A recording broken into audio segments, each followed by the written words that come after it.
Hallo Gideon, baie dankie dat jy bereid is om vandag met ons te gesels hier op jou plaassalon in die Lukhof omgewing. Môre Jenny, baie dankie, baie welkom. Julle is altyd welkom hier so. Dankie vir die geleentheid.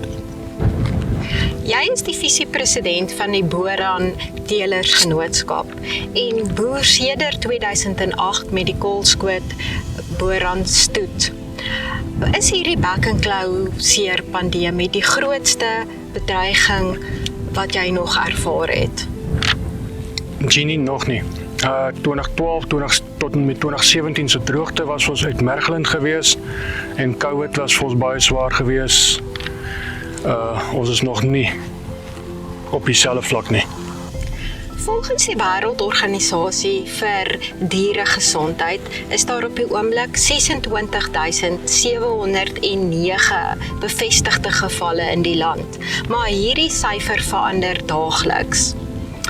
Watter bewegingsbeheer en kwarantynemaatreëls is van toepassing op jou beeste? Ons bring glad geen diere in van buite af toe nie. Ons as gemeenskap het ook onderneem om geen diere in te bring nie. Dis te geen kwarantyn nie. Ons pas geen kwarantynemaatreëls toe nie, en ons het geen skei van diere nie. Ons laai slegs uit slagpale toe en na voerkrale toe met die nodige protokolle en vereistes wat hulle het. Hoe beïnvloed hierdie maatreëls jou en wat se effek het dit op jou veilinge later vanjaar? Jenny, 3 van my 6 veilings wat ek sou deelneem is klaar gekanselleer, met 'n moontlikheid van nog 2 binne 4 weke wat ook gekanselleer gaan word. Het hierdie maatreëls 'n invloed op jou kontantvloei? Definitief, dit het 'n groot negatiewe invloed. Ek kan nie diere verkoop nie. Ons het geen inkomste uit veilings nie. Ons het probeer noodverkope doen voor die tyd. Jy moes maar jou prys vat, jy kon nie meer meeding vir 'n prys nie. So daar het ons klaar die knie gebuig en dan ons kopers en die voerkraal aankopers en die slagters is almal baie senuweeagtig. So jou mark waar jy kan verkoop is baie kleiner, so jou bedingingsmag is kleiner. So ons ly op 3 plekke al. Dit is onsaglik hoe ons ly. Ons ly baie skade. Biosekuriteit is uiters belangrik om die verspreiding te beperk.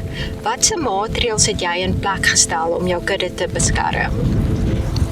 Jenny, ons beperk ons besoekers en dan word hulle ontsmet met F10 op die hoëdrukspuit, ons het voetbarens en ek beperk my eie waar ek gaan om te besoeke te doen op abattoirs, voerkrale en dan by houkrale en veilings.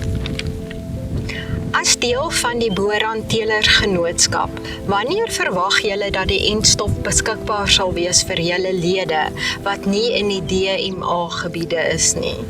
Jenny, die Boran Genootskap is deel van Stamboek en Stamboek is weer deel van die Stoetteelers Federasie wat vir ons moet beding wanneer ons entstof kan kry en tans is daar vir ons geen tydslyn gegee wanneer ons kan entstof verwag nie, maar ons hoop dis binnekort. Hoe gereeld inspekteer jy jou diere en doen jy dit self?